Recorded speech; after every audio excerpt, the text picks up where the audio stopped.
In this session, we're going to talk about sales, licensing, and e-commerce.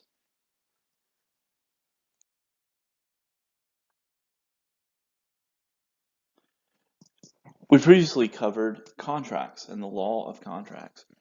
Sales is very similar at times, and at other times it's very different. So most businesses will involve either selling or buying goods, or definitely the licensing of software. So the principles that we discuss in this chapter will likely apply to most businesses. So UCC is known as the Uniform Commercial Code. It's a uniform, like it says, set of principles that were drafted collectively. And Article 2, there's various articles of the UCC, but Article 2 is the section that covers the principles involving sales. And Article 2 has been adopted in all the states except for Louisiana. Louisiana has adopted a few of the provisions of Article 2, but has not adopted it as a whole. And when we look at this, we're going to be mainly talking about what does Article 2 say. When the states have adopted Article 2, they may have made slight changes to it. So the principles here should generally be true in all states except Louisiana, but there could be a slight minor change at times. So when we talk about Article 2 and the scope of it, it does not apply to either a service transaction where someone is performing services for someone, or the sale of land. Both of those transactions would be covered by the common law contract principles that we talked about in the prior session. And with sales, like I said when we covered constitutional law, sales was an entire class that I took in law school that met twice a week for, I think, an hour and a half. So sales is a very specific topic with a lot of rules, but it's something that will likely apply to the business that you will work in. So before we get into the nuts and bolts of Article 2, let's talk about sales and the internet. As you would probably expect, Article 2 was developed well before the internet was. And so it did not take into account or cover all of the possible issues that may arise that are unique to online sales. So states have began enacting legislation that protects both consumers and businesses, but at the same time, they don't want to stifle electronic sales. They also want to encourage it. So it's a balancing act between providing protection to consumers and businesses, but also you don't want your state to be difficult for e-commerce. So let's talk about software licensing. Software, all businesses use some form of software. At our law firm, we have Windows, we have Adobe, we have our case management system. Those are all programs that we've bought and have a software license on everyone's computer there. So software is, the set of code or instructions that tell a computer what to do. So it's that electronic code that is the basis for the program and what it allows you to do. Um, so that code is the value in the transaction, not the physical CD that you get or the thumb drive. And now, even a lot of times in today's technology, if you buy, like every time I buy tax software every year, I can just download it straight off of Amazon or some other provider and not have to go buy a physical CD to put in the computer. And in fact, my computer now does not actually have a CD drive. So I would have to buy some external CD drive to be able to use it. So it's going the way of that physical media is gone, and the program is what you download to it. It's that set of instructions that tell your computer how to let this program operate and perform whatever you're asking for it to do. But especially when it was that little disk, there was the fear, or not maybe fear, but a reality that those CDs could be easily copied and duplicated. and could be shared with one another, with other people who didn't buy it at little or no cost. And so the same is true with if I download a little file and you got to just open the file and run it to install the program on your computer, I could put that on a thumb drive and easily share it with someone else. So software licensing is what was developed to help protect against some of this fears. So software providers will license the software rather than selling it. And the license, at least to the seller's eyes, feels that it provides additional protections for them. So in a sell, once you sell it, that's it, you're done, you're gone. They don't have any control over you for not duplicating it. Now there may be some law or something, there's some warning that says you can't do that, but nothing else happens. But in a licensing, there is a continuing obligation. So a lot of times licensings will expressly prohibit you from duplicating the software or from sub-licensing that software and allowing someone else to use it, or it will place a limited restriction on the number of computers that can use the software. So at our firm, I know that we have a code and it only allows us to install Microsoft Word on so many computers. And when you've used that code so many times, it can't be installed on any more computers. And then it also a lot of times will prohibit you from taking the code that they have and tweaking it to change the program. And so licensing, I'm not a computer whiz. I would imagine that there are still ways that people can get around these licenses and the things that are out there. But compared to just a straight sell, the licensing still does provide some layer of protection and continuing obligations that is not there in a straight sales transaction. So with licensing, what does Article 2 say about that? Well, as you would expect, Article 2 did not envision or account for these licensing scenarios when it was developed years ago. This is something that's come about since Article 2 was drafted. So in an attempt to provide some uniformity, what was drafted was called the Uniform Computer Information Transactions Act. This was done in 2003. It has by and large been a failure because only 2 states, I believe, have adopted it, and all the others have not, and this includes Tennessee. Tennessee has not adopted it. And the reason why these states have been hesitant to adopt it is it's viewed as being too protective for software companies and not enough protection and not affording enough protection for the consumers. So like we talked about in the legislation in response to e-commerce, states are trying to enact acts that meet that right balancing act between protecting the businesses and consumers as well as encouraging e-commerce. The same here, but they failed to do it here, is that it was too protective for software companies and not enough protective for the consumers. So as a result, without this Uniform Computer Information Transactions Act, most courts have kind of defaulted to Article 2, and they've applied Article 2 principles we're about to talk about, in software licensing transactions. When there's a dispute involving a software licensing contract or transaction, courts have applied Article 2 principles. Sometimes it's either directly or sometimes it's by analogy of just using the principles. They may not expressly say we're adopting Section 2-207, but they may apply the principle of 2-207.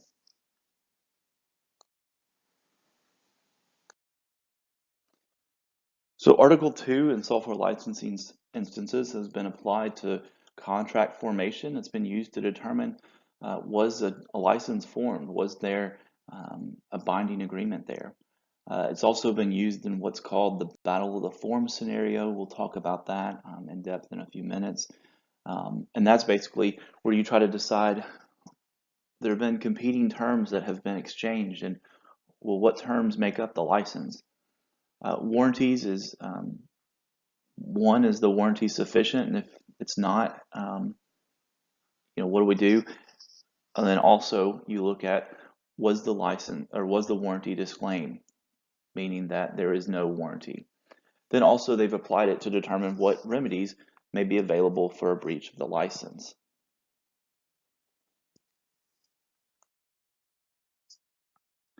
So let's get into Article 2. Article 2 covers contracts for the sale of goods. So a fundamental question is, what is a good? What's goods defined as? Well, under Article 2 is defined as all things, including specifically manufactured goods, which are movable at the time of identification to the contract for sale. So it seems easy enough.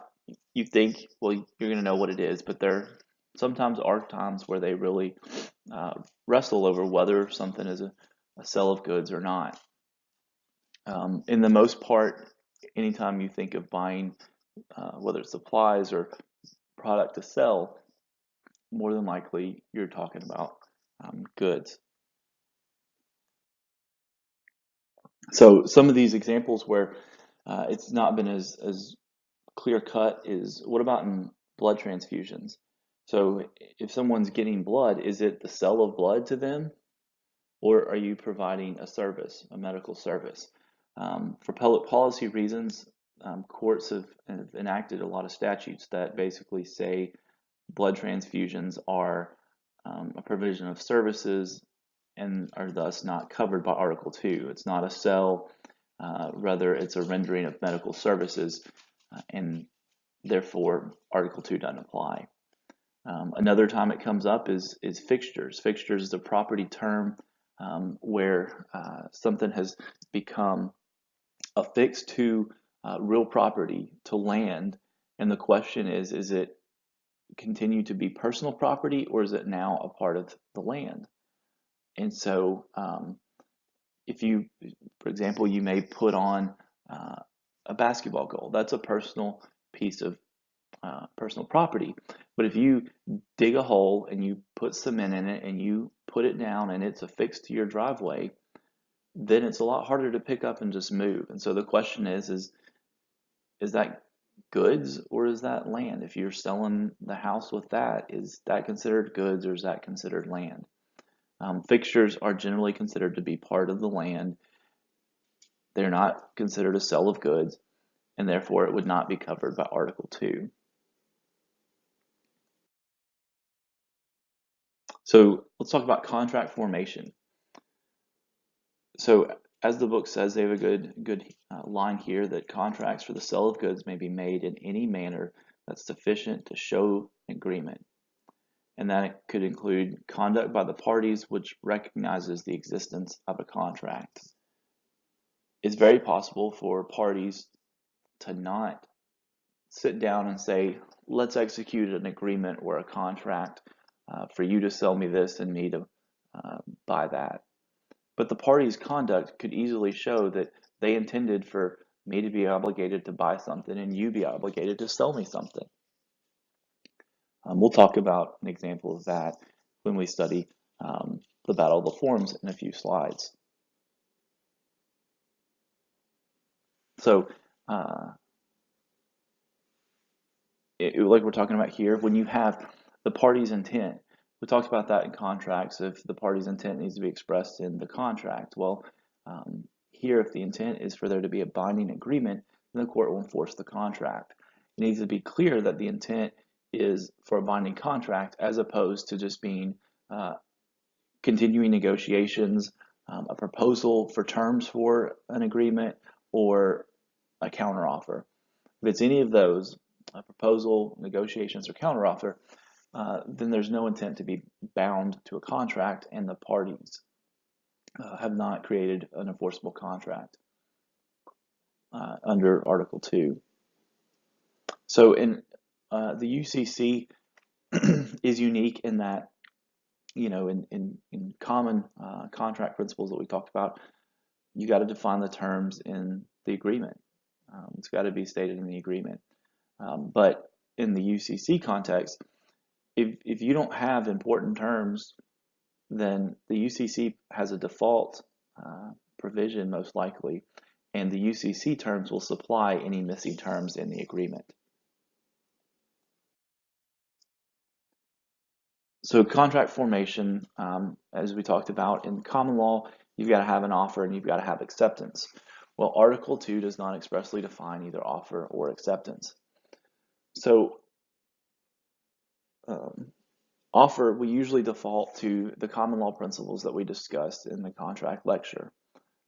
They help decide whether an offer really happened, really occurred. But the UCC does clarify that invitations to bid, quotations, or proposals subject to approval are not considered offers.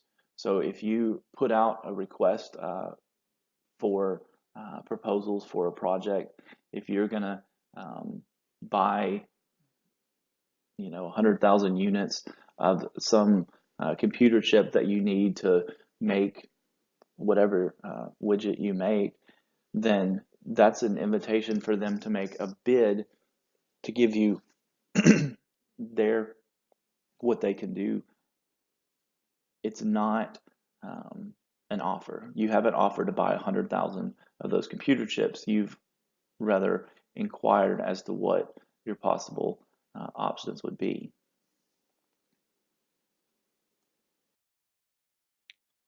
So, like we said, Article 2 doesn't define acceptance either. But Section 2-207, subsection 1, states, a definite and seizable expression of acceptance or a written confirmation which is sent within a reasonable time operates as an acceptance even though it states terms that are additional to or different from those offered or agreed upon, unless the acceptance is expressly made conditional on assent to the additional terms or different terms. So this is where we go back to that principle or concept that even if there's not a clear and sit down decision to create a contract, you could have a contract because a definite and seizable expression of acceptance or even a written confirmation can operate as acceptance even though it may have different terms or additional terms from those that were in the initial offer. So let's talk quickly. What would be additional terms and what would be different terms? What's the difference between the two?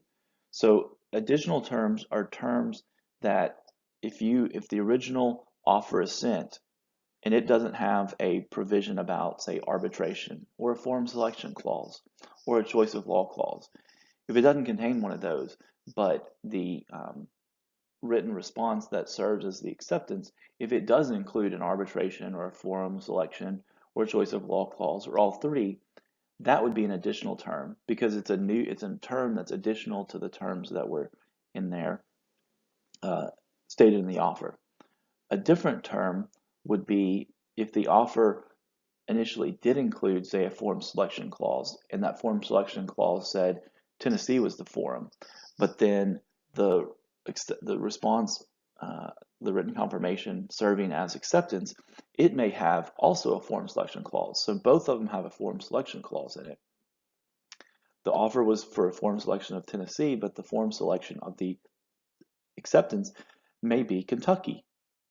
So in that instance, you have different terms.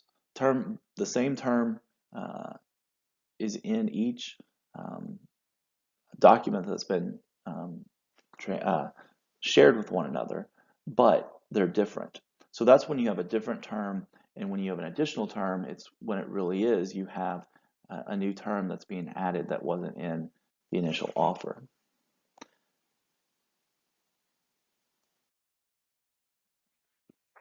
So unless the person who makes the offer clearly specifies the manner in which his or her offer can be accepted, an offer may be accepted in any manner and form that's reasonable under the circumstances. So that 2-207 subsection 1 gives you some leeway it doesn't have to be a firm way, one way that you can accept an offer. Rather, an offer could be accepted through multiple ways.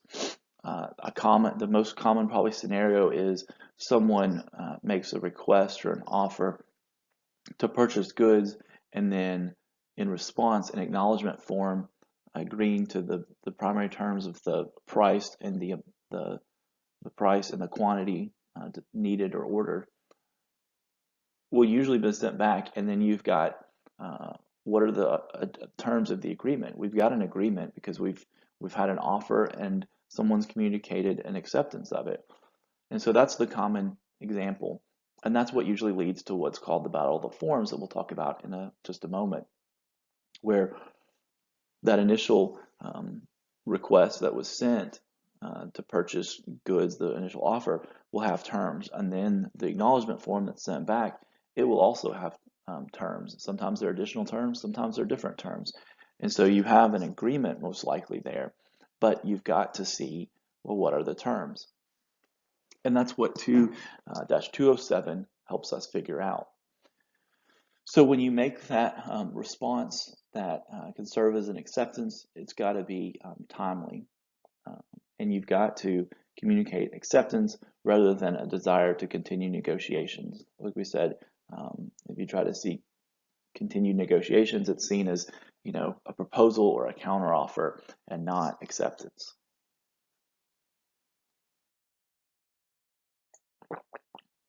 So, like we talked about, additional or different terms. Just because the acceptance has different or additional terms, that does not mean that it's a response is meant to serve as a counteroffer or a desire to continue the negotiations. Just because there are additional or different terms, a contract can still be formed. So, like we talked about under the common law principles, there's the mirror image rule that requires that the offer and the acceptance mirror one another. You've got to have a meeting of the minds on all the terms of the contract. Here, under 2-207, you don't have to have a meeting of the minds on all of the terms of the contract. You just have to have a meeting of the minds on the essential terms of the contract, and that's usually what's being sold, how much of it's being sold, and at what price is it being sold. So under the UCC, once you have decided and agreed upon those essential terms, then you can decide what the other terms of the contract are. And the UCC, like we said a few minutes ago, they have a lot of default provisions, and they can, as the term of art that's been used, is they can, quote, fill the gap, close quote. So you can have these default terms of the UCC that can define the parties' terms that the parties didn't address. So here is 2-207 in its full. So the first section we just read a moment ago talks about a reasonable expression of acceptance or written confirmation that's sent within a reasonable time can operate as an acceptance, even if it has additional or different terms than those that were stated in the offer. Now, the exception of that is that if the acknowledgement form makes it where it has to be an express, it has to be written expressly that acceptance is conditioned upon the person who made the offer agreeing to the additional or different terms that is in the written confirmation or the means of acceptance. If that happens, then you don't have a contract. Rather, you have what would be considered a proposal or continuing negotiations. So in Section 2, they say that additional terms are to be construed as proposals to the contract. So proposals is what they consider additional terms. But the question is, what about different terms? The UCC doesn't clearly state that different terms are treated as proposals of the contract. And so because there's a gap here in their inclusion of different terms, courts have developed 3 ways in which they respond to these how they treat different terms as opposed to additional terms. And so we'll talk about that in just a moment. The additional terms, though, are considered to be a proposal for an addition to the contract. So they're considered, hey, here are my proposed terms that I would like to add to our contract. So if the transaction is between merchants, so merchants would be, two businesses buying things from one another would be considered a merchant. Me buying something from someone, I would not be considered a merchant as a private individual because I'm not engaging in that business. But a transaction between merchants, additional terms become part of the contract unless one of these three things is met. The offer expressly limits acceptance to the terms of the offer. If the offer says you have to agree to these terms, then the additional terms are not going to become part of the contract. Also, they won't become part of the contract if they materially alter the contract.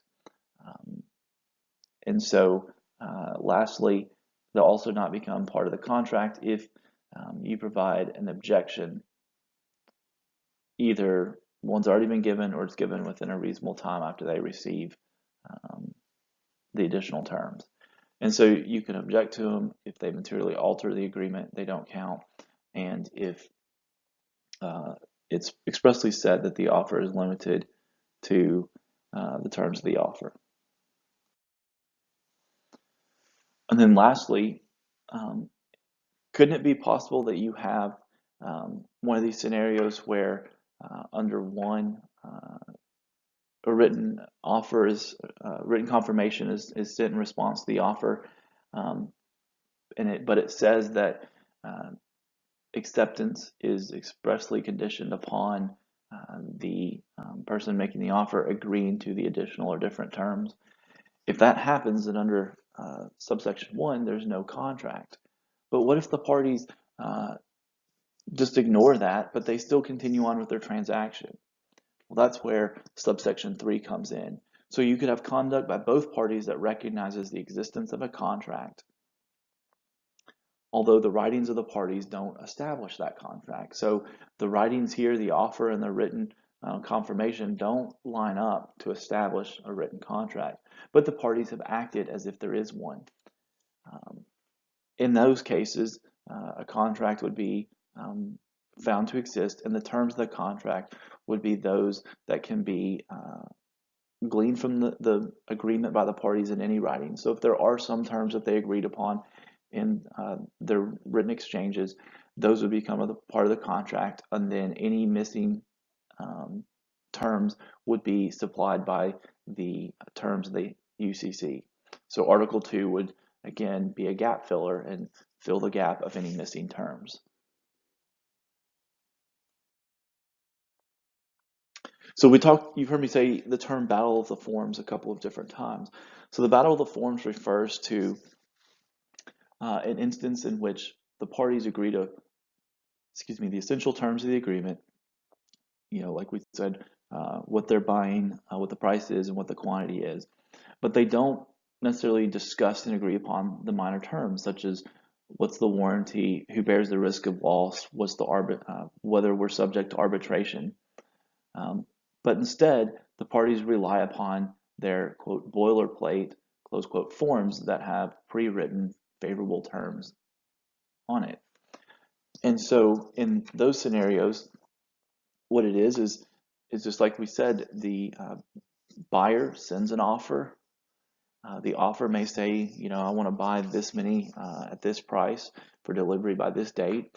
But then it's got all these small, as they call boilerplate, because it's all the same generic pre-written terms that are on their offer sheet. And so those terms are obviously going to be favorable to the buyer.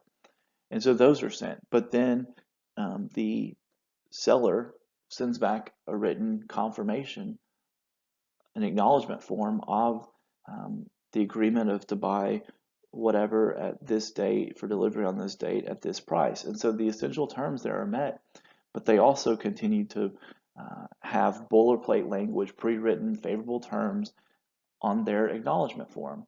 So you've got to where the parties have exchanged an agreement on the essential terms, but they've exchanged either different or additional terms as far as smaller terms, such as, are we subject to arbitration? Is there a warranty? If so, what is the warranty?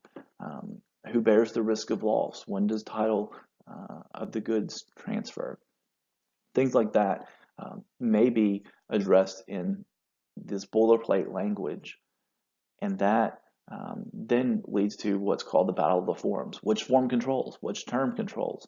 And so Section 2207 that we just talked about is meant to address these battle of the form type scenarios. And it does so in part by abolishing the common law mirror image rule. Because like you saw with our last lecture on contract principles, general contract principles require that the offer and acceptance mirror one another. There's got to be a mutual meeting of the minds on all the terms of the contract.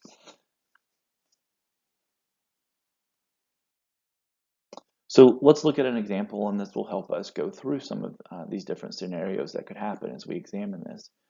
So we're going to try to figure out the terms in this hypothetical. So you have ABC Company.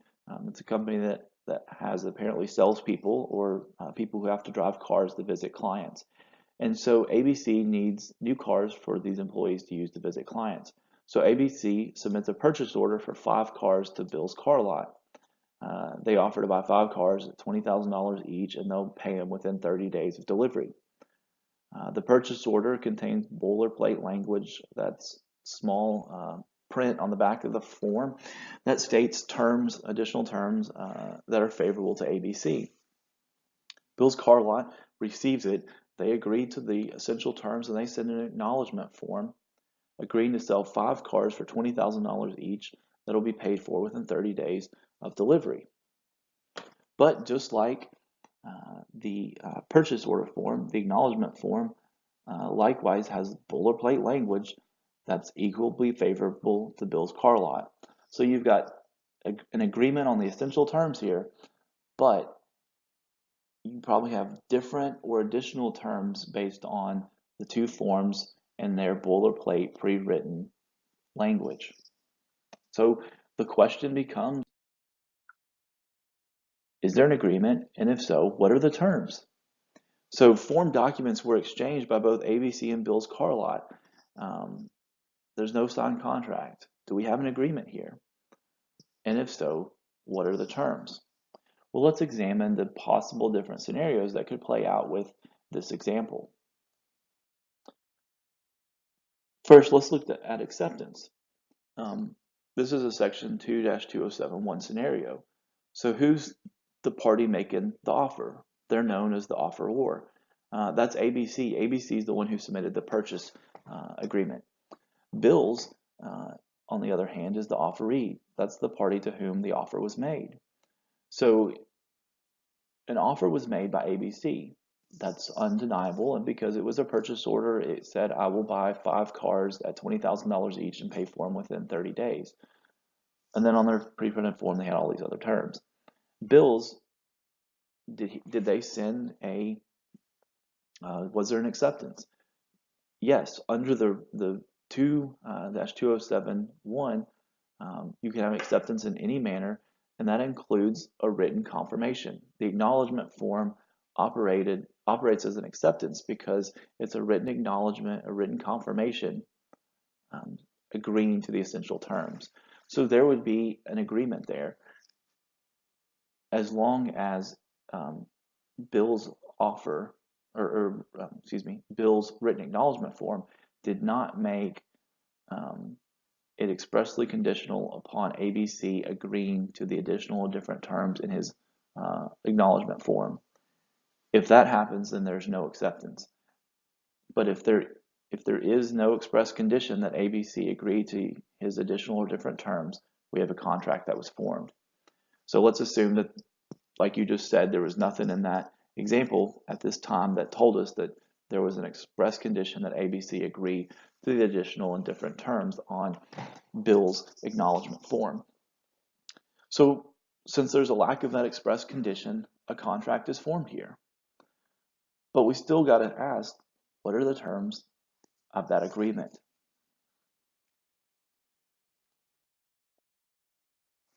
So here we are. What about the additional terms that were in there? Well, if the parties are not merchants, then the additional terms would be considered a proposal to be added to the contract. So this is that 2-207 subsection 2.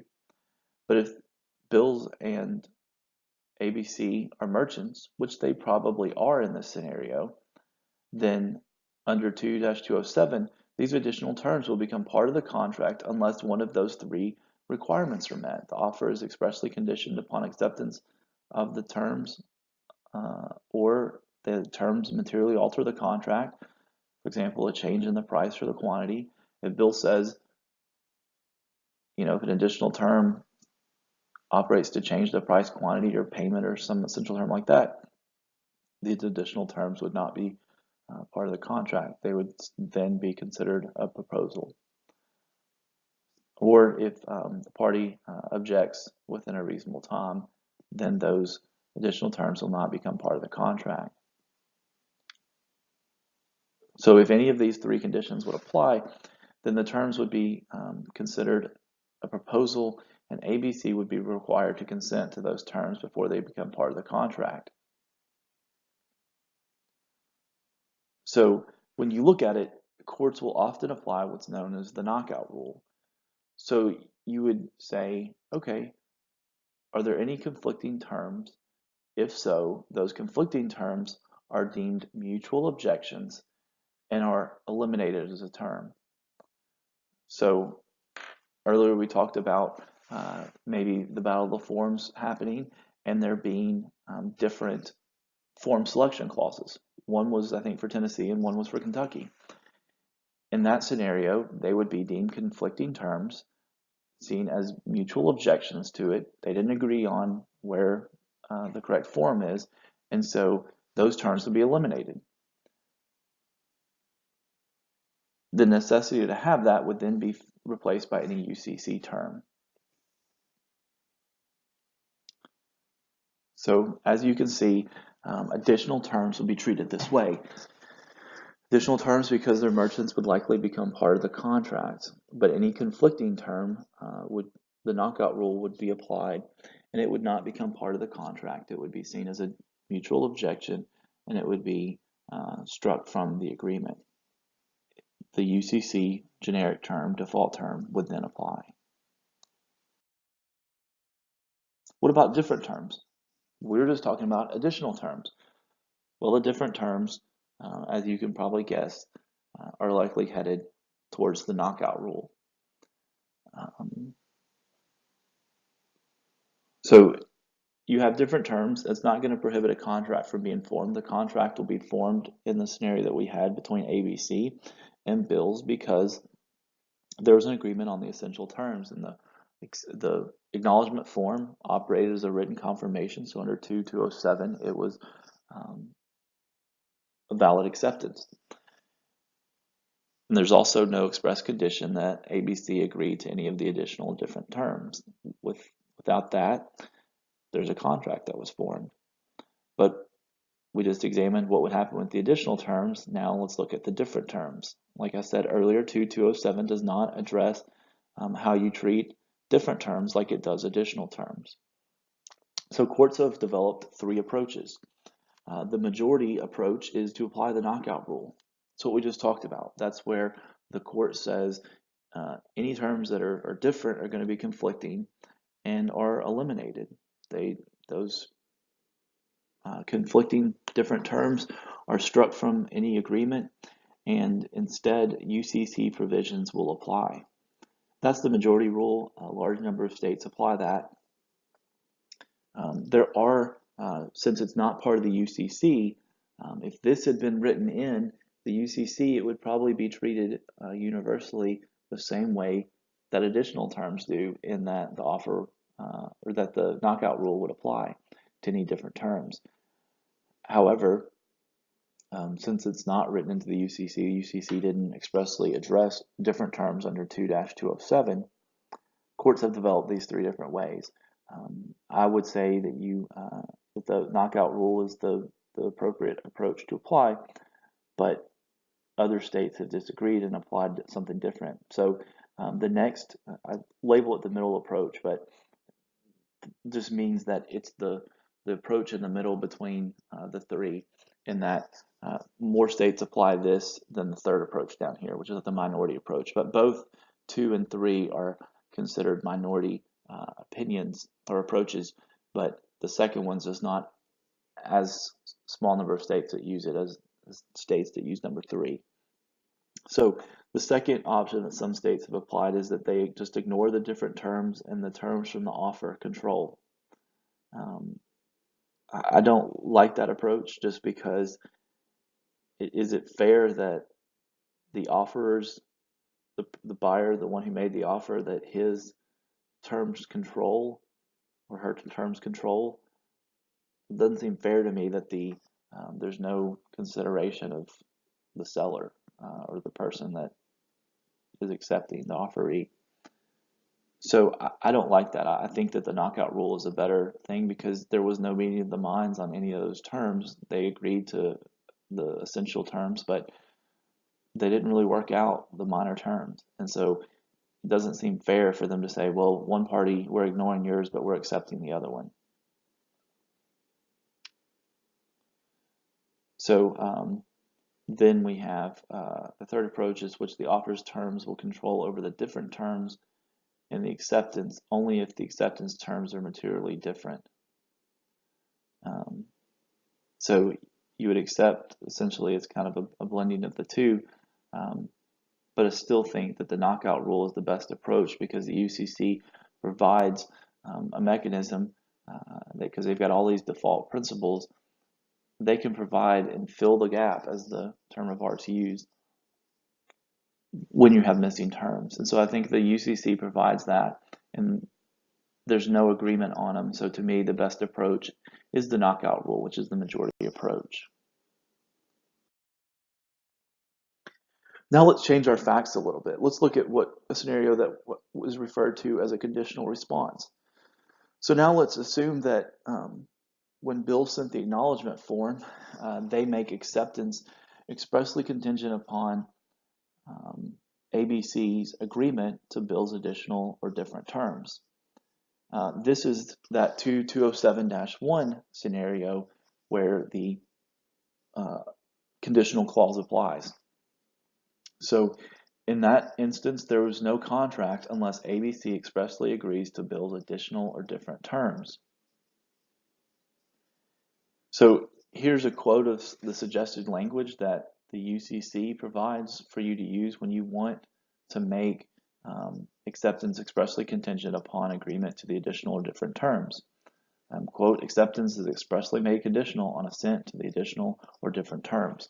That's essentially almost like a quote from 2-207 subsection 1. So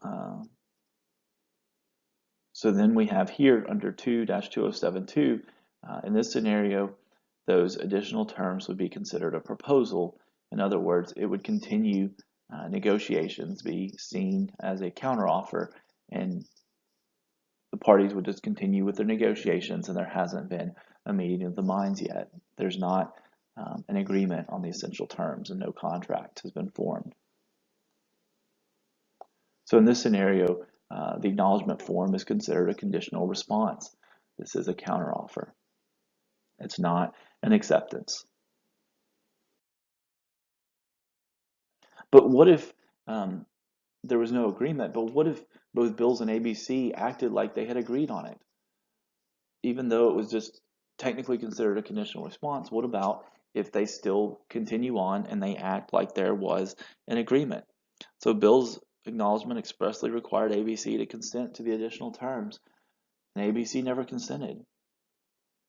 Under 2-2071, just like we talked about, there's no contract. But Bills goes on and delivers the 5 cars to ABC, and then ABC pays for them.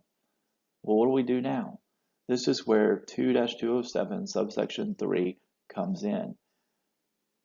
That section would provide that the parties have acted like there's a contract, and therefore a contract would exist. The terms of the contract are those that the parties agreed upon. So they would look at the writings and say, what terms did they agree upon? Well, clearly they agreed upon the price, the quantity, the payment terms. And then when they look at those battle of the forms and they look at the pre-printed forms, it's possible that a few of those may agree. They both may agree that there's a warranty. If they agree, then that warranty, as stated in their writings, will be the term that controls. But if they don't agree, then the UCC gap filling terms will be used. So the default rules of the UCC would then provide the terms.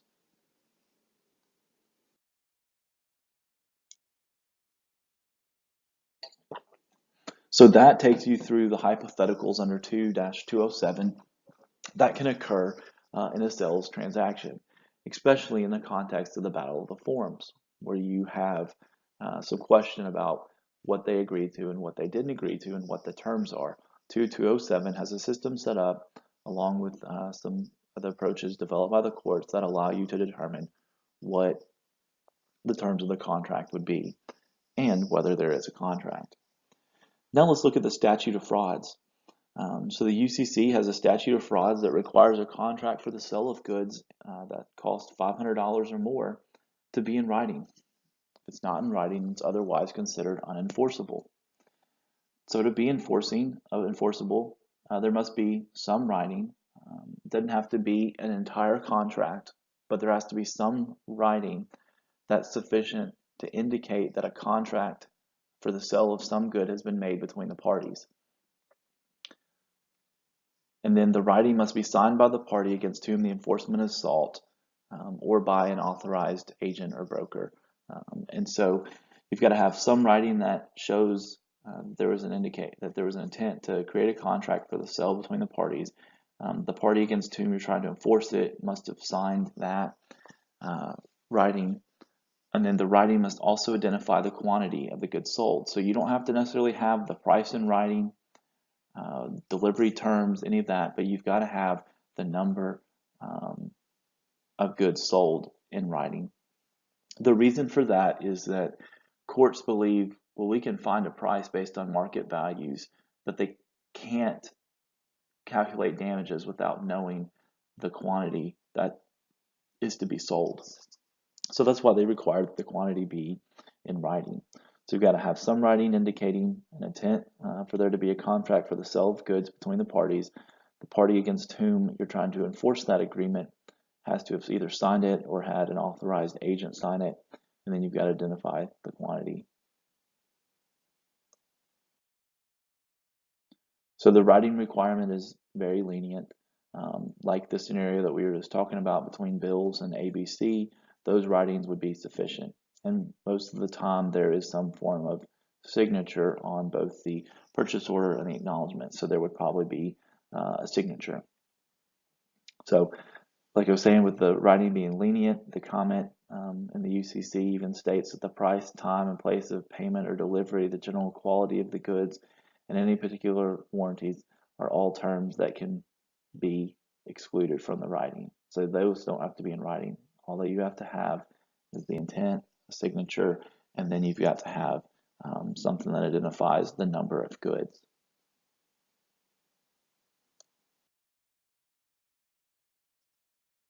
So if there's no quantity that's stated, the contract is enforceable only if one of these three things applies. So the goods were specially made for the buyer and cannot be easily or readily sold in the seller's ordinary course of business. If it's some customized special good that you're having made, then it's going to be enforceable, even if it's no quantity stated in the writings. It also can be enforceable if the defendant, whoever you're suing as having breached the agreement, admits that there's an agreement. You can also seek it if the payment was made and accepted or the goods were received and accepted. So if there's been a payment made or if the goods are there and have been accepted, then you'll be able to know how many there were. And in that scenario, there wasn't a dispute likely about quantity, and they'll let you move forward. So the signature, there are exceptions to when the writing has to be signed, and here are those three exceptions. So there's a confirmation of the contract that was received. The party receiving it should know the contents, and the party does not object within 10 days of the confirmation. If those three things are met, then the writing does not have to be signed.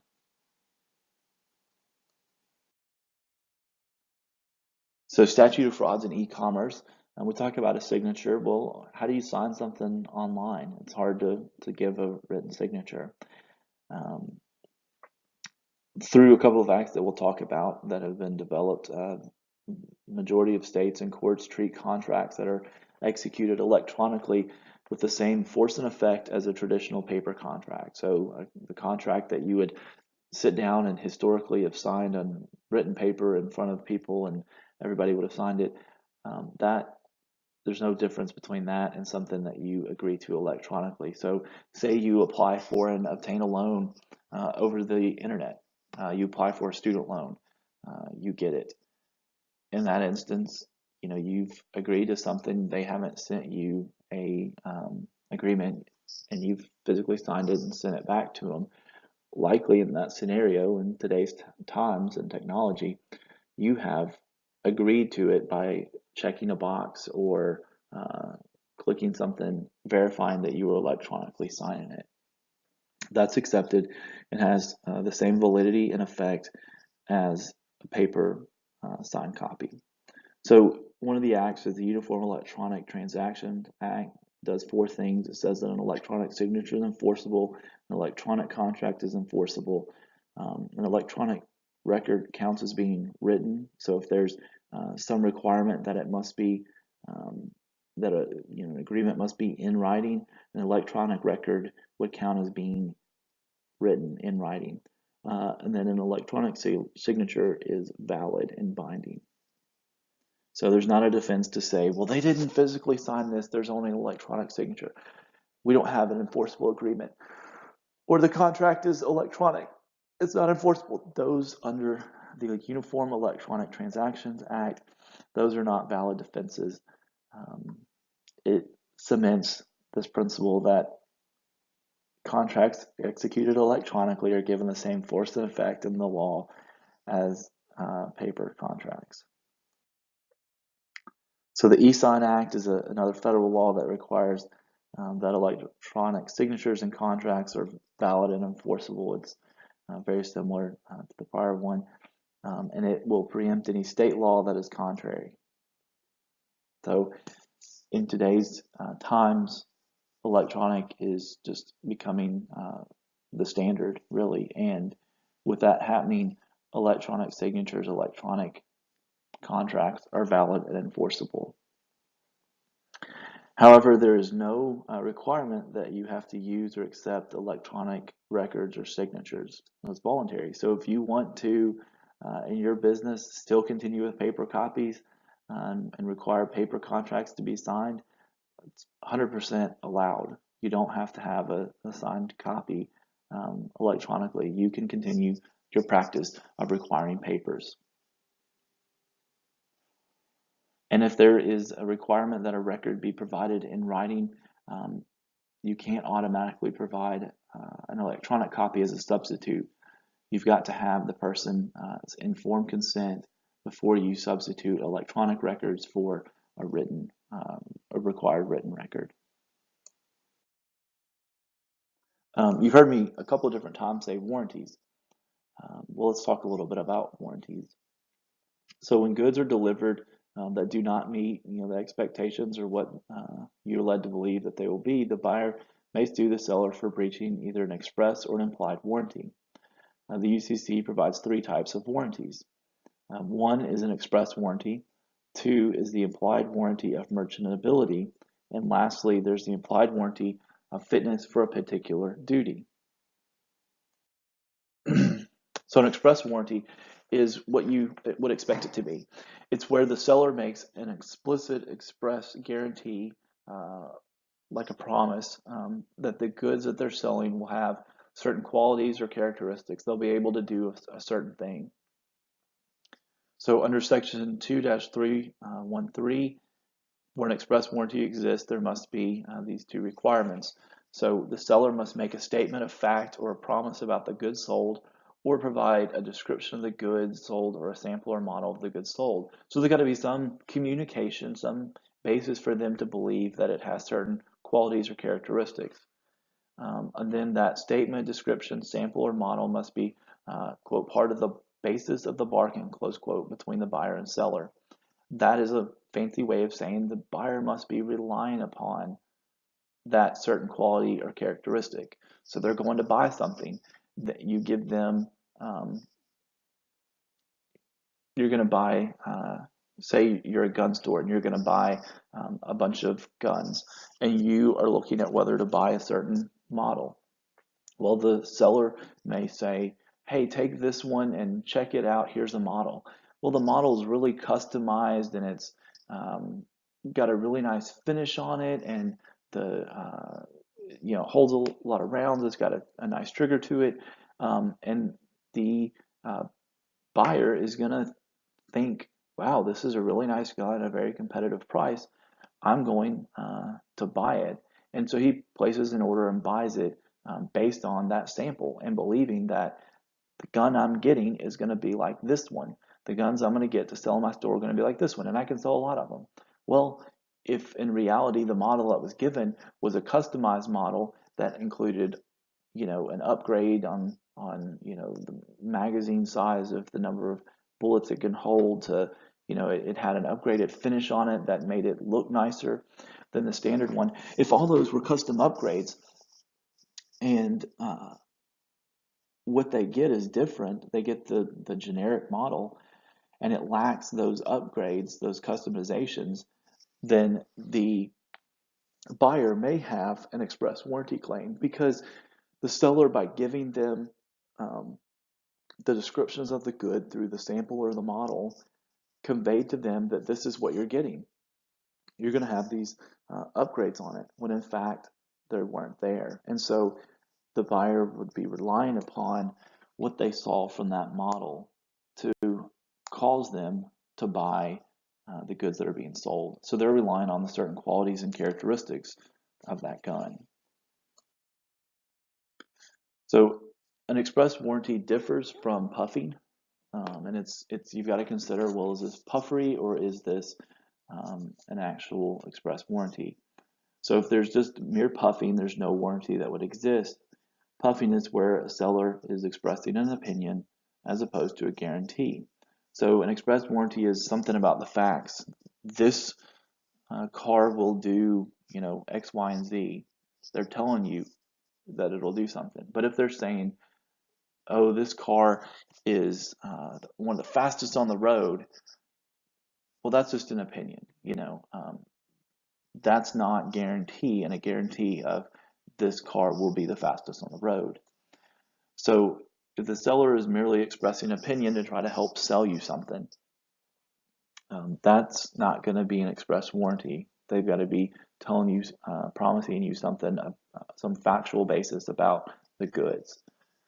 So an example down here is if somebody at the tool store is trying to sell you and they say, this power saw will never let you down. Well, that's a form of puffing. That's trying to help just entice you to buy it, as opposed to them giving you a guarantee that this saw will perform for this number of years. The implied warranty of merchantability. This warranty implies that the goods are fit for the purpose for which they're sold and that they are packaged and labeled correctly. So if you're buying tennis balls, then the implied warranty of merchantability says that they're good for that the balls will bounce and that they will have the ability to serve as tennis balls. If for some reason there's some defect in the tennis balls and you get them and they don't bounce, you can't use them. And so then the implied warranty of merchantability would be violated. So this warranty is implied in all sales contracts when the seller is a merchant. So contrast this with the express warranty. You don't have to examine, well, what did the seller say or what was their promises? You don't have to consider, is this puffery or is this an express warranty? The implied warranty is there if the seller is a merchant.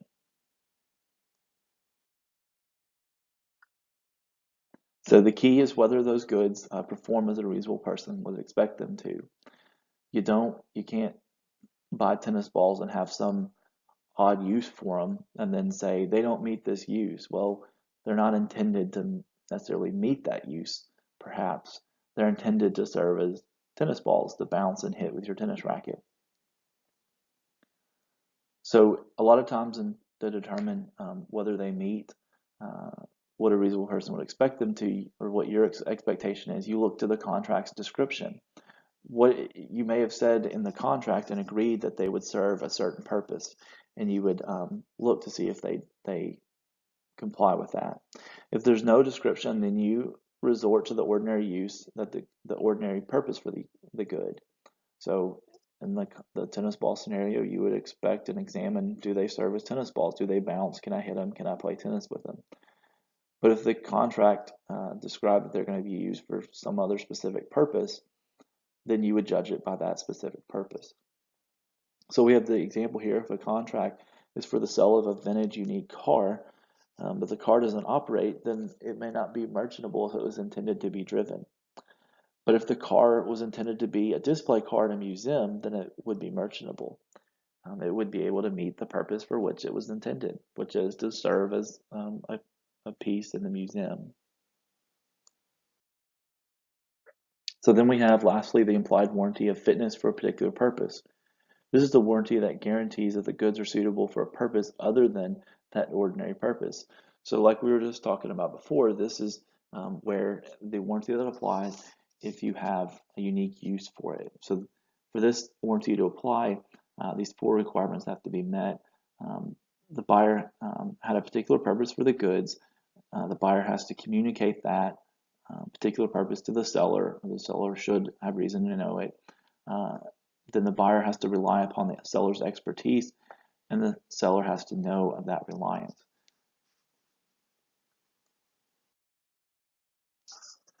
All these warranties that we've talked about, a seller can disclaim any of these warranties. That means if they disclaim it, then there's no warranty. If the parties agree that they're agreeing to take goods without a warranty, without the express warranty or the implied warranties, then those warranties are disclaimed.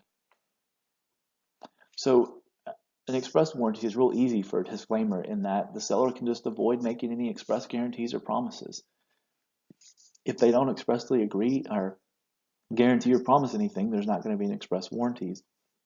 The implied warranties may be disclaimed in the terms of the agreement.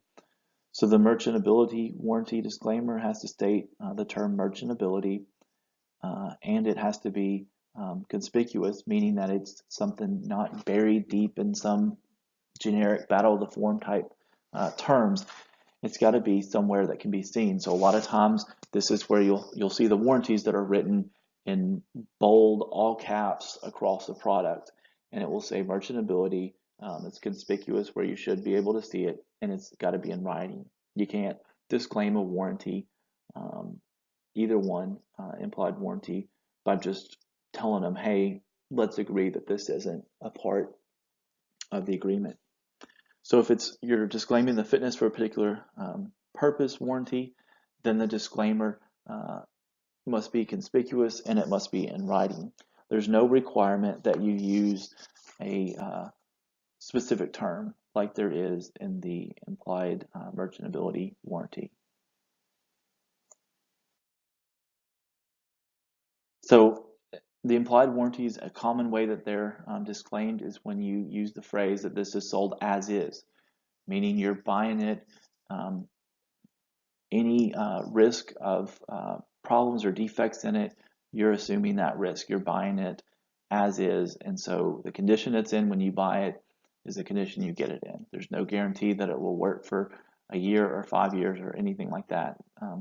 You're buying it without any warranty. So warranties can also be disclaimed by limiting the buyer's remedies in the event of a problem. So a lot of times what it's done is they will limit the remedy to just a repair or a replacement of it. So if you buy something and you buy a new microwave, they may limit the warranty by saying that it will only be repaired or replaced. You can't get your money back. You can't do anything else. They'll either repair it for you or they'll replace it. So recovering for a warranty is not automatic. You don't just, because there's a warranty, automatically recover. So to recover, you've got to prove that one, that there's an express or implied warranty. The seller made that. Two, the goods were sold. You got to show that they were defective at the time of the sale. You can't have them in 6 months down the road now claim, well, they've become defective um, over these last 6 months. Got to be defective when you get them. The loss of injury, the loss or the injury has to be caused by the defect. It can't be that the buyer misused the product and caused the damage to it. It's got to be caused by some defect in it. And then there's got to be no disclaimer or affirmative defense.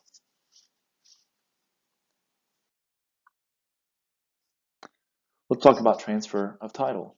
So the default rule is that the title of good usually transfers at the time of delivery, unless the parties agree otherwise. So the risk of loss is where you get down into the transfer of title of goods, could easily be lost during transfer, or they could be damaged from transfer from the seller to the buyer. A lot of times, goods are not done straight, and by straight I mean the buyer comes to the seller's place and picks it up, or the seller expressly brings it to them. A lot of times, goods are transferred using some form of transfer, like FedEx, UPS, or a freight company. So in that scenario, if the goods are lost or damaged during the transfer from the seller to the buyer, who bears that loss? Who still has the risk of loss? Well, under the UCC's default rule, the risk of loss is on the party that controls the goods when the loss occurs.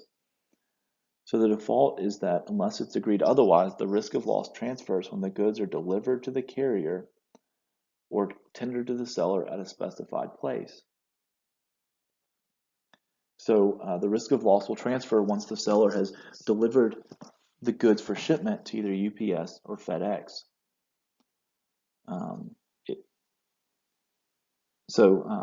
Otherwise, the risk of loss will transfer when the buyer receives the goods if the seller is a merchant. But if the seller is not a merchant, then the risk usually transfers upon the seller notifying the buyer that the goods are ready for delivery. This is known as tender of delivery.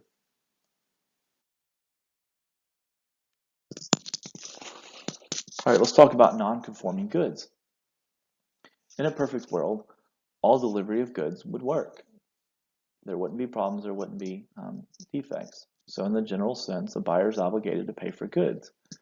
But Section 2-601 of the UCC gives buyers authority to reject goods that do not conform to the contract. So if you contract for, say, purple windows and you get brown windows, the windows don't conform to the contract, and the buyer has the right to reject those goods. The buyer must reject the goods, though, within a reasonable time of delivery or tender. There's no bright line rule of what would be a reasonable time, but I would say within a few days or a week would more than likely be reasonable. So after the buyer rejects the goods, the buyer can't use the goods. So if you're rejecting them, you've got to let them sit there and be taken back. If you do use the goods, then you waive your right to reject it and you're stuck with them. And you'd be obligated to then pay for them. Now, you may have some other remedies, but you would not be entitled to return them or to reject them. So if you've rejected the goods, then the buyer has an obligation to hold the goods with due care for an appropriate amount of time to allow the seller to pick them up. If they get delivered and they're purple windows instead of brown windows, you can't sit them on the curb of the street in the rain and the elements. You need to put them in your facility, store them for a week or two, and give the buyer or give the seller an appropriate amount of time to arrange for the goods to be picked up and returned to the seller. So, like we said, if you do use them, then you lose the right to reject them. But your alternative step would be that you can keep the goods in that scenario, and you can sue for the damages that you suffer because of the goods not conforming to the contract. Unconscionability. Um, the UCC allows a court to review the equity of the provisions in a contract. So you look at them and you think, are these fair terms? So just because one term may be favorable to one party more than another does not mean that the parties are unconscionable. Rather, the test is whether the clauses involved are so one-sided as to be unconscionable under the circumstances existing at the time of the making of the contract. So you're really looking for where one party has taken advantage of another party because the contract is so one-sided that it's not fair. Commercial impracticability. This is similar to the common law contract principle of impossibility. But Section 2615 provides that a party's failure to perform under a contract will not be considered a breach if an unforeseen event made performance impractical. So it's possible that something could happen, the circumstances could change between the time that the contract was executed and when performance is to be done that makes it impractical for a party to comply with the contract. So an unforeseen contingency requires that the event making performance impractical was both unforeseen and unforeseeable. Now you could argue that anything could be foreseen. It's always possible that a fire could have happened. It's always possible that there could have been a hurricane or other natural disaster. So there is some limits to it, but was it likely when you were executing the contract? Did you know that a Category 4 hurricane was headed that way and would damage the seller's facility, making it impractical for them to meet the delivery date of the goods that were to be sold? More than likely not. And so in those scenarios, you may have commercial impracticability that would excuse basically your non-performance, your breach, that is, of the contract. So even if the event is unforeseeable, you still got to prove that performance was impractical. And the example of the hurricane coming, if a hurricane comes, like you think about what happened down in the Panama City area. If there was a business there that had contracted with somebody in Tennessee to buy certain equipment, then the hurricane came through. When they executed that contract for them to sell and deliver the materials, the equipment, by the second week of October, or say the end of October even, and their facility suffers extensive damage because of the hurricane, and they can't meet the delivery date for the equipment because of the damage to the facility, and they can't manufacture, as well as damage to their inventory, then it's an unforeseeable event happened and it caused the performance of the contract to be impractical. So that would be an example of when commercial impracticability would allow that business in Panama City that would excuse their breach of the contract. Now, it's important to note that cost being cost prohibitive does not equate to something being impractical. Just because maybe it's more expensive to produce the goods now than when the contract was made 6 months ago, that does not equate to there being commercial impracticability such that you would be excused from performing under the contract. If the goods are being sold in the market now because of a shortage for a much higher price, and you could make a lot more money off of selling the goods in the open market now than at the contract price you agreed to 6 months ago, it doesn't give you commercial impracticability to be able to avoid that contract, not perform under it, and make more money. You would still be bound by that contract. So it doesn't act as a get out of jail free card for a bad deal. Remedies. Let's briefly talk about remedies. So the purpose of the remedies, as we'll see in tort principles as well, is to place the non-breaching party to the extent that it's possible that you put them in the same position that party would have been in if the contract had been performed.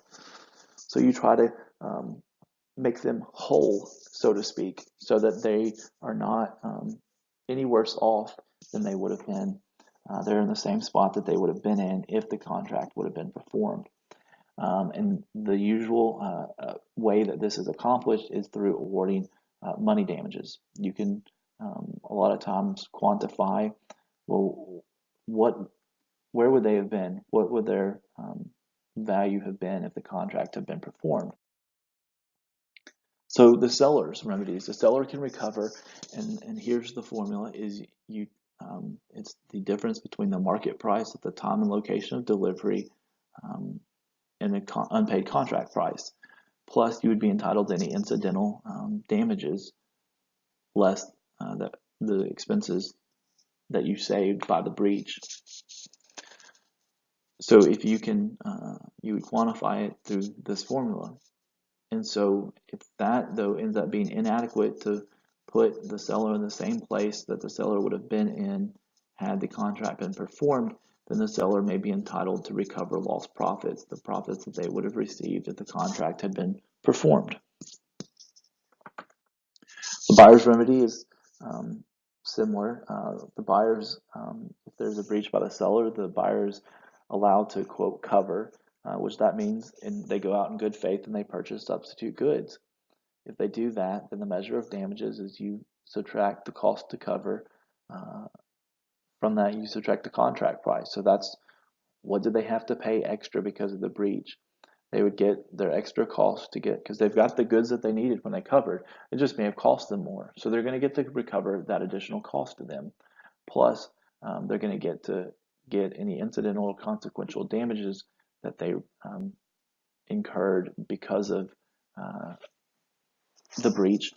And then that would be reduced by any expenses that they would save by the breach.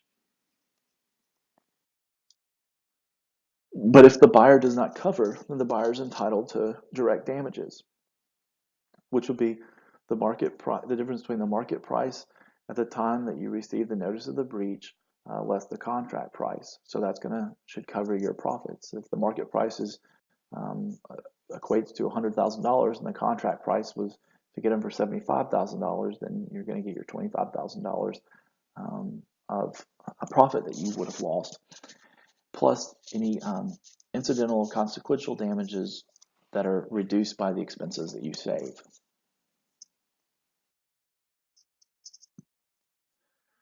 A limited remedy that's available is specific performance. Specific performance is a remedy that applies when the goods that are ordered are considered unique.